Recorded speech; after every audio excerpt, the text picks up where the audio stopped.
Welcome back to Crossworld TCG. My name is Logan, and again today we're coming at you from the dining room table for another live match commentary video. On the left we have my buddy Josh playing his Yamcha Earthlings deck, and on the right my buddy Ethan playing his Super 17 Cell Chain deck.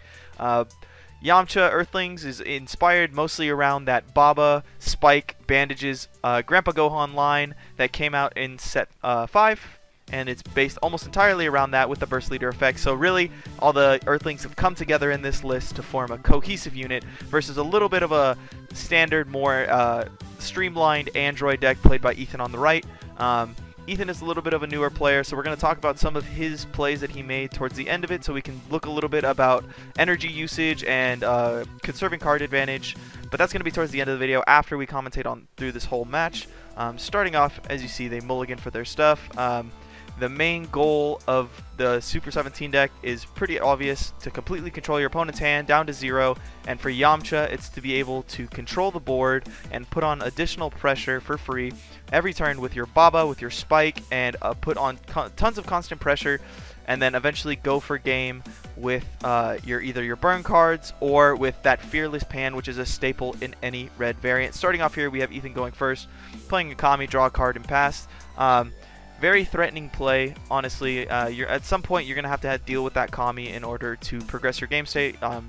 For Josh, he has to go wide for his strategy to work. However, if his cards are KO'd, they are res back. First we see the good first good card in the deck. After this first play and Josh swinging, he's already off to the races with his full engine. He's got a Bandages on the board, a Spike in his drop, and a Gohan in the drop. And the way that it works is that Bandages is a blocker. When he absorbs a hit and gets KO'd for any reason, goes to the drop, you're able to summon a Spikes from the drop, and then your Spike can, when he's KO'd, he gets sent to the drop, and then you get to summon a Son Gohan, or Grandpa Gohan, whatever the tag says on it, from your drop. The part of the chain that typically sticks is that Spike part of the package, because he doesn't have the blocker tag like Bandages does, so he can stick on the board. However, he's essentially he's a 6k that gains 9k whenever he swings, so he's an additional 15k swinger every single turn, so he's able to pressure Awakened Leaders. So if your opponent doesn't get rid of him because they don't really want to give you free advantage, he's able to come out onto the board. There's also another piece to this package besides that big 30k vanilla, which is the Masked Fighter, whatever his name is. He allows you to send a Spike and a Bandages from your drop back to your deck along with himself to summon out that big Son Gohan, 30k, give him 5k and double strike. So the whole engine kind of feeds into itself, and then with your Burst Leader putting the pieces into the drop, it's very easy to get it going. Baba is really what starts off the whole thing, summons your Bandages and gets the line going. Like I was saying. And then here on the right, Ethan's playing his Cell Chain deck. We're getting close to turn 3 at this point. See where he goes with this. It looks like he's deciding whether or not he wants to go for the Cell Chain on this turn. Gonna swing, see a little more cards. I don't necessarily know how great of a decision that was, because he knows he's just gonna block out anyway, so that attack isn't gonna necessarily force some damage through. If he wanted to make him discard an additional card with Cell Chain, but either way he's going to go for it here. Unfortunately he goes a little backwards in the chain, so when he does it he actually does the 18 first and then the 17. He has all the cards in hand. We verified it pretty quickly afterwards, so it was all good. Here I think we briefly stopped the match, but everything gets sorted out. It's all fine. This is the kind of matches that we have here at the local dining room table. Pretty casual stuff, trying out the decks we want to play. Even though Cell Chain's maybe not the most fun deck to play against, it's definitely good testing to get to play against it, and it's good for newcomers because it allows them to think about the timing of when they want to use certain powerful effects like Cell Chain. Because Cell Chaining at any point in the game is good, but Cell Chaining at certain points in the game can necessarily be better. Like right here, Ethan's tapped out. Josh is coming up on a big turn. He's able to tap out for his Digging Deep Vegeta, and then he's going to be able to awaken with his leader to untap more energy to play even more cards. Thankfully, he was able to clear that Intensifying Power Trunks, so I don't foresee this turn getting too crazy for him, especially since he's not going to be able to like chain attack into something like Fearless, for example, in order to put on a ton of free pressure. But he is going to be able to put Ethan down to 4 life.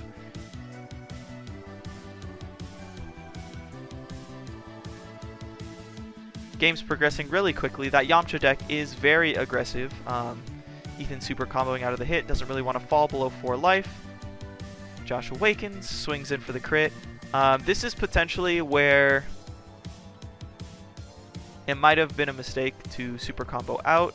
If he doesn't super combo here, well, he does anyway, so it doesn't really matter. You don't really want to take crit hits if you can't, but at this point in the game, Ethan's gone through 3 super combos, which is very telling for Josh, because he knows that he's either going to be clogged on 110Ks, because Cell plays a lot of 110Ks on later pushes, or he's going to have the negates that take life. But since Ethan has gone down to 3 at this point, he can only play a maximum of 2 sparking negates with his life. Now he's just trying to pressure in. Josh is at the point where he's pretty low on life, puts him down to 2. And then here we see the disgusting, disgusting stuff that that Cell Chain can do. Oh boy, it just clears your board. Josh did very well by being able to recur all of the advantage that he had lost using that digging deep, and Cell Chain just comes down to slap it out of your hands again and say, no, no, no, not today. Drop your whole hand back down. Puts Ethan in a very powerful position, considering he's also on his awakening turn because he hasn't tapped out yet. So we'll see what happens from here. So he awakens, untaps 2. Josh is down to 3 cards left in hand. He's got looks like a negate and a super combo, at least. Shuffling in pretty fast. I had to speed it up a little bit so that this video finished in a timely manner. But he takes that crit hit down to 1.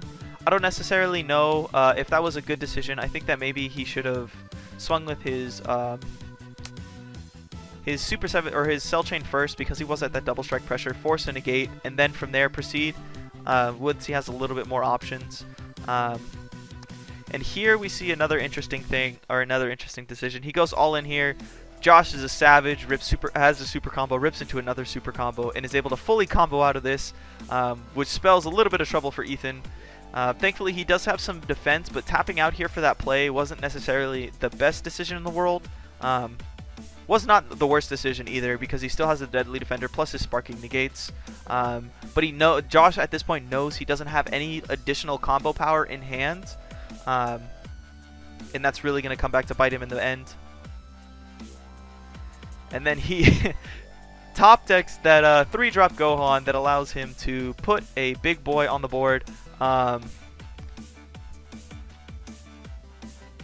He kind of, at this point, messes up a little bit. Instead of using that shocking death ball, he has a super combo in his hand that he could have used to potentially combo out of that 3-drop initial attack. That way he could save the negate for the double strike, and that would have won him the game.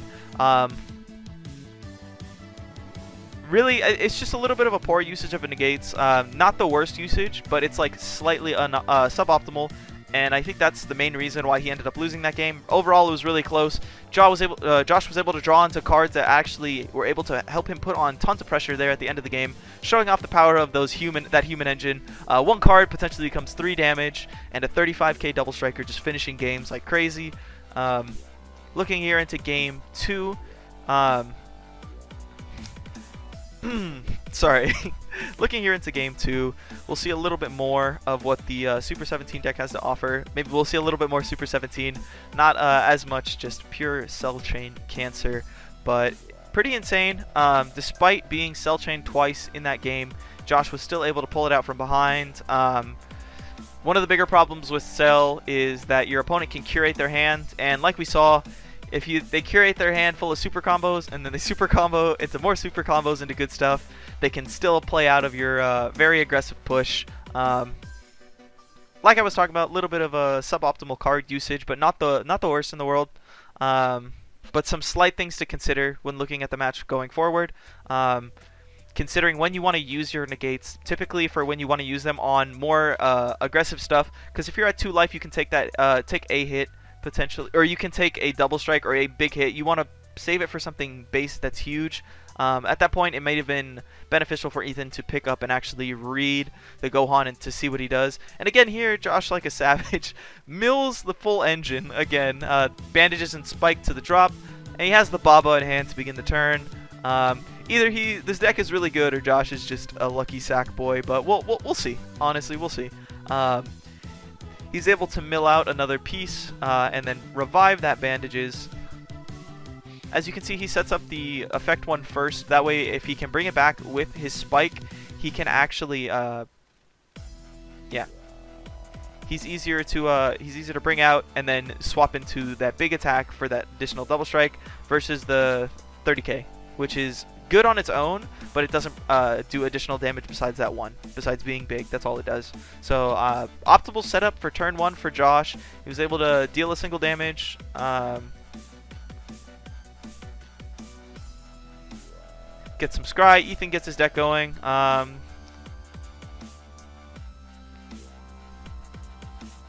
Looking at his hand, it doesn't look like he's hit his optimal curve mark yet. He's really digging for some more pieces. Looks like we've gone through 2 5-drop cells. Got a lot of the Super 17 ones, so we're going to see a little bit more Super 17 in this deck than actual cell chain. Still going. Josh has just an insane amount of intensifying power trunks in hand. Holy crap. I think that's 3 of them. Oh, man. So he's going to have no problem awakening. Here, Josh makes a mistake again. He taps out for that Yamcha's everybody's pal, and he gets punished for it because when he swings with his Yamcha leader, he gets Shocking Death Ball, negating the attack and popping that 2-drop. So that was very, very hard in terms of card eco. When you're playing against, like, say, a red deck or a green deck, you have to be careful of those 2 negates being able to clear your battle cards. So you either need to swing out with all of your cards on your board first, or swing with your leader before you play any cards. Just to keep that in mind, always play around the cards or the negates that will pop your cards, because in the end they will screw you over. Wasn't able to get the cell chain on this turn. He got the 3-drop cell, but unfortunately he doesn't have the 18 to go into full chain, so he just passes it over without tapping out for anything.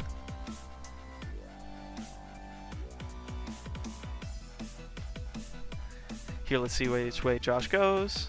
This time he doesn't swing out with his boy, or play out a boy first and then swing with his leader, making the smart moves. Drop's getting kind of big. With these burst leaders, you don't necessarily want to keep swinging with burst the entire game. Maybe the first 3-4 turns, but after that you start losing a lot of resources. But I'm pretty sure Josh is going to awaken this turn. Looking at his hand, looking at what he has, Ethan uses 2 cards to combo out. He uses 2 cards from hand, which is interesting when he has 10k combo power on the board. I understand potentially keeping that Kami down as pressure so your opponent doesn't get too wide and you don't have to do a full 3 energy investment, but I definitely think he should have comboed away that Giro there for optimal combo usage, because if that card gets popped by an additional effect later on, or this deck, Yamcha decks are known to play cards that inflict damage whenever they KO a battle card.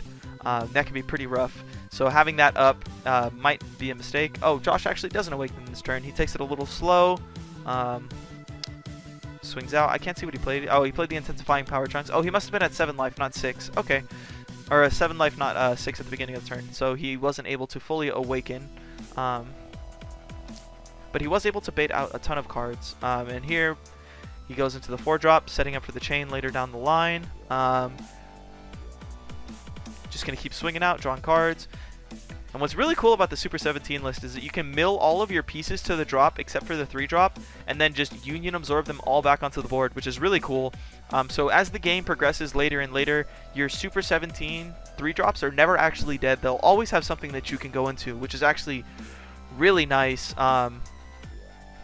because Cell Chain can be such a pain with how bricky it is and how cloggy it is, but it's fair because of how strong the effect is on that card. He keeps, and this is another feature of that Yamcha Earthlings deck, you see that spike just staying on the board. I don't know if Ethan ever actually removes the spike from the board during this game, but at this point, every single turn, it's getting free attacks, it's clearing away free combo power if he swung with something.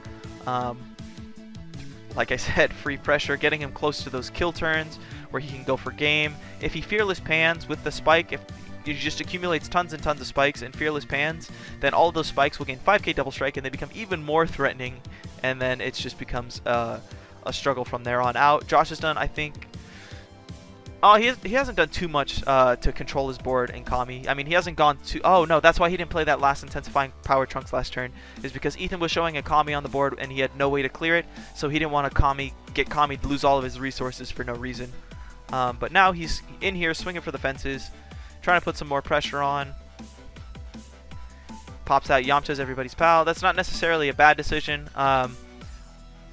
I think that he should have held onto that negate for when his opponent swung for that leader crit this turn to pop the Yamcha's everybody's pal, because he knows that he's going to in fact swing with that leader because it's his awakening turn. He's going to untap and then swing for crit with Yamcha on the backside, which would have been very beneficial to negate because it would have preserved card economy, and also to get rid of that Yamcha, which has already been rested anyways, so you would have gotten full value out of your negate. So it's like some suboptimal stuff like that can really end up costing you games in the long term. The way that you use your negates is really important in this game because they completely deny your opponent tempo in certain cases, which is very important. And these destruction-based negates specifically are very good because they're able to control control during your opponent's turn if you want to pop something on their board, which can be very beneficial. And here Josh goes big, trying to put his opponent down to 2 life with this big crit swing. These Shenron Figures of Majesty are in this deck. We were talking about this while we were recording. Everyone hates them. Josh especially. At this point in the list, they hadn't changed yet, but not the best card in this deck because of how aggressive it is. You're never going to want to like use your turn 4 to do that. But here he goes for burst for game, potentially. He swings into that Kami with a big boy, that Yamcha SR from set 5, that deals 2 burn damage when he kills something. And now at this point, Ethan doesn't have the negate to stop it. However, he is going to have combo power in hand, I believe, to be able to get out of it. I see 15k just off of that. Super combos into super combo because he's because both these guys just draw insane amounts of super combos early game. Even though they're milling out their cards constantly, I think Ethan's dropped like 3 super combos. Oh, fully combos out. Absolutely insane. Saves his life. Josh only has 1 card left in hand. And I believe this will be close to wrapping it up because at this point in the game, Ethan has that Super 17 ready to be dropped down so that he can actually go for game, rip his opponent's entire hand apart. And here he goes for it now. This is kind of a disaster at this point in the game. Once you hit turn 5, the Super 17 deck, really its threats start taking off. I think Josh would have very much liked to have win on that previous turn. However, he wasn't able to, and so Ethan's curve is fully filled out at this point, which means that he'll probably be able to go for game. He has, again, in his hand, he has the double strike Android 20, which is basically going to mean this first swing is going to be that last swing, and he's not going to have any way to be able to combo out of it. So he swings with lead first, I think, to draw an additional card, and then from there, we'll see what he does. He's going to swing in, but it's not really going to matter because even if Josh picks up that 1 card off of Sparking, even if it's a negate, it doesn't do anything. If it's a super combo, Ethan has the combo power to combo out and kill him. At this point, I think they're just thinking over what his options are. Really, I think this game is over. We're just waiting for them to play the cards. Should have edited this out to this part of this part of the clip out so that we could move along a little quicker. But as we saw, most important things to note in this matchup were the fact that he has not used his negates the most optimally, which is I think the thing he could use, could improve the most on. And then there's the double strike for game. That's it. The double strike card is really situational, but it's also really good once you finally get that Super 17 onto the board to be able to do double strike, dual attack, crit, plus make your opponent discard 4 cards. Just decimate whatever advantage they have left and just go for a game, which is really fantastic. Moving on to the next game here. Like I was saying, I think Ethan and a lot of new players actually, the biggest thing they can struggle with is negate timings and combo timings. Typically, good rules of thumb is to negate things that'll be more will pressure you a little more. Like if you're considering negating something that's a single strike regular, it might be better just to combo out of it. Unless you're at 2 life and your opponent has, you don't want your opponent to chompa you for game. It's a little bit of a different scenario. Chompa is something you do have to consider, but double strike threats and critical threats are very problematic for you to deal with. And if you're looking at a negate like Shocking Death Ball where it can pop 2-drops, negating a crit threat and then popping a card that's going to gain your opponent advantage all in 1 card is just fantastic. Fantastic resource denial, and the fact that you can use it when you're completely tapped out really just makes that card fantastic. And so usage on it can be very strong or it can be very weak. Here, Josh doesn't get the optimal turn 1. He gets just the bandages, which is not necessarily bad, but he doesn't have anything in his drop. So he can't really block out with it this turn. Ethan just goes for the swing, the draw, passes it over. First couple turns for both of these decks are pretty quick. Just a couple leader swings, drawing cards, cycling advantage, getting to a point in the game where they can both start dropping huge threats. Ethan comes out of an attack, preserves some advantage, drops Yamcha's everyone's pal. Does it correctly this time, so he doesn't get punished by the shocking death ball. Actually draws into, gets into that fearless pan. Really just a fantastic card for red, honestly. Mono red decks, I think, live and die on that fearless pan. If you're playing a red leader and a red deck, just really good stuff. Allows you to finish games super easily, super low cost to get on the board, turns everything on your board into double strikers, which is just fantastic, especially in a deck like this, which swarms like crazy.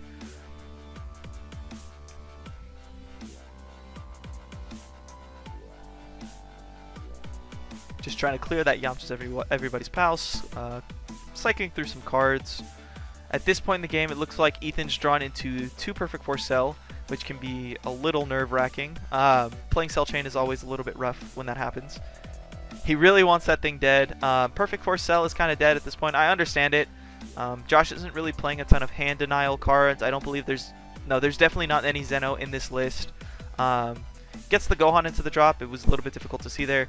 So Ethan can play pretty aggressively with his combo power in hand, especially the 10Ks. Really, they're only going to be used for charge or on turns where he already has a board and he wants to go big.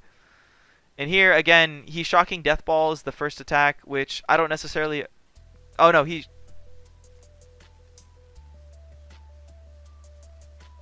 Oh, he didn't shocking Death Ball the Yamcha. That was interesting. I would think he would have shocking Death Ball the Yamcha leader to pop the Yamcha's everybody's pal. Oh no, he played another everybody's pal this turn. I'm sorry.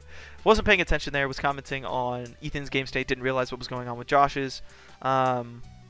Shocking Death Balling that Yamcha's everybody's pal is not the best thing or the worst thing in the world. You know that on the next follow-up turn he's going to swing with it anyways, but it might have been better to hold the negate because at this point he's already gone through 2 shocking Death Ball. Hold the negate and actually just try to clear the Yamcha next turn anyways, and see, like, this is where it would have been beneficial for him, because he's gonna go up into the 4-drop Super 17 anyways, and that's gonna pop a card. So popping Yamcha's everybody's pal there would have been a little bit better than wasting that negate. Maybe just either taking the hit or taking some combo power. You don't really want to be... He's already at 6, which is like the optimal number for a fearless pan play anyway, so going to 5 isn't the worst thing in the world. And the Super 17 leader doesn't really need to win a game by being awoken. Really, he can just play out because he's a burst leader. There's the 3rd shocking Death Ball. That's actually going to be really rough. I didn't see that the first time we watched through, I watched through this video, but that's actually really bad for Ethan.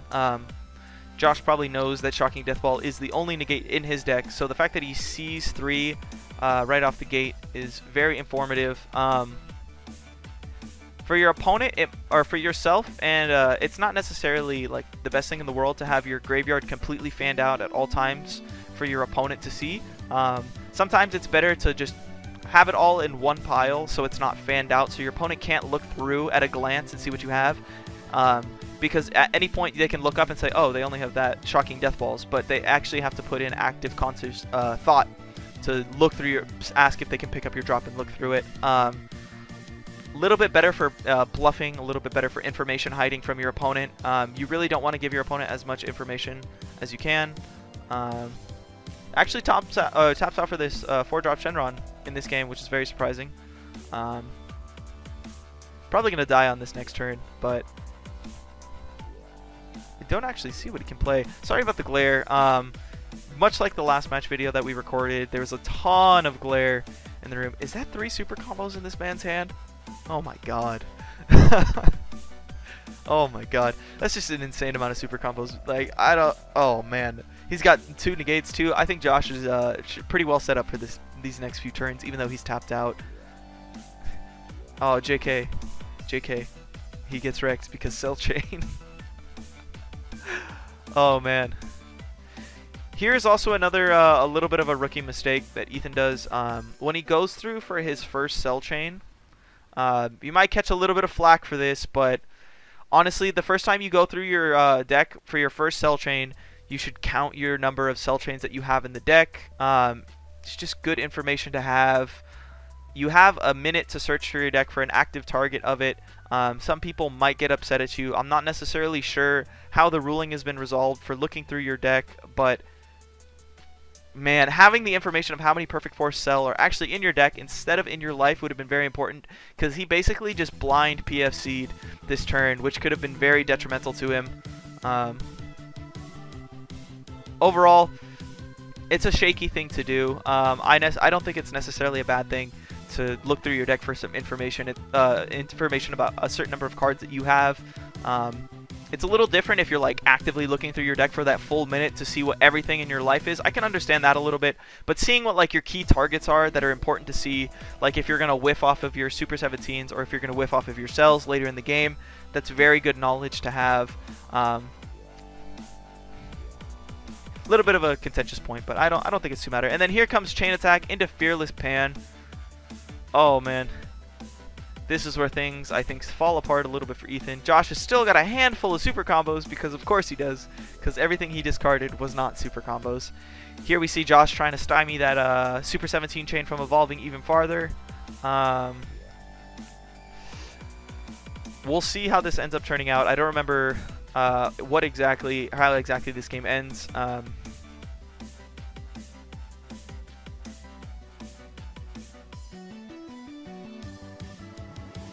And then talking a little bit about how much combo power was used.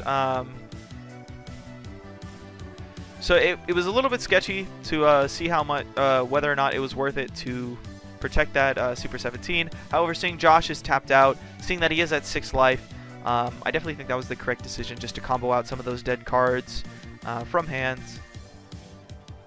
But then he is forced to take that Yamcha hit, which is a little... that's definitely not a good decision to make. If you can help it, never go to 2 life, especially against a deck that can just pump out double strikers like this Yamcha deck can, with Fearless Pan or with the Yamcha burn card that will actually inflict 2 damage if it kills a battle card. That is very, very risky stuff. If your opponent chompas you on an attack that you didn't negate, you automatically lose the game. So I think it was honestly just a little bit too early in the game to be going down to 2 life. Especially since he has such a large board that he has to clear through. So he taps 4 down, absorbs the cell, and here comes Big Daddy Super 17 cell absorbed. This card is just fantastic. I love it so much. It really feels like just the most balanced version of Cell Chain. That combos really well with the regular Cell Chain itself. I really like the way that the Android deck is actually shaped up after these few current sets, and this Ethan has 2 super combos in hand too, even though he's already gone through all of them, or already gone through 1 or 2 earlier in the game. It's just absolutely insane. These guys are drawing super combos like it's their dang job. But Josh is in kind of a rough position here, because that Super 17 and that Cell Chain are basically going to clear all of his threats off of his board. Ethan awakens here, combos out to kill stuff. So that Yamcha's gone, so he loses another source to regain some cards. And then we have Super 17 here. I think potentially it might have been worth to swing with the Super 17 first at something, because if his opponent had gone for his Sparking Negate on the first attack and then brought it down by 10k, it could have been a little bit dangerous. But he has the double strike anyways, so he's pushing into his opponent's leader, it looks like, to try to get a little bit more pressure. I don't know about that. His opponent's at 6 life right now. I don't know if dealing a double strike is at 6 or 7. We'll see in the next turn. But if you're, I don't think attempting to awaken your opponent in this game state was necessarily the best decision, especially if you're going to swing for that double strike into the leader anyways. And you can't really leave the chain attack on board either, but I think he's going to. And then he blocks with Fearless Pan, or discards his 2, then blocks with Fearless Pan to clear out the advantage. Leaving that chain attack on the board, I think, ends up is what losing. Oh, he drew the Fearless Pan for turn. That's exactly what happens. Oh my god, ridiculous. So he awakens, everything's got double strike on the board. There's not really much he can do at this point. Josh is a savage. Drew Fearless Pan. Oh my god. Just too good. He's too good. This Yamcha deck beats Cell Chain 100% of the time. I mean, I've only seen 1 match with it, but can confirm 100% of the time. Absolutely savage stuff. I I do think he should have cleared that chain attack on the previous turn, because it would have been one less double striker that he was swinging with. And then potentially on a previous turn where he took a life, I think that was a mistake as well, because it would have allowed him here to take one of those double strike hits, but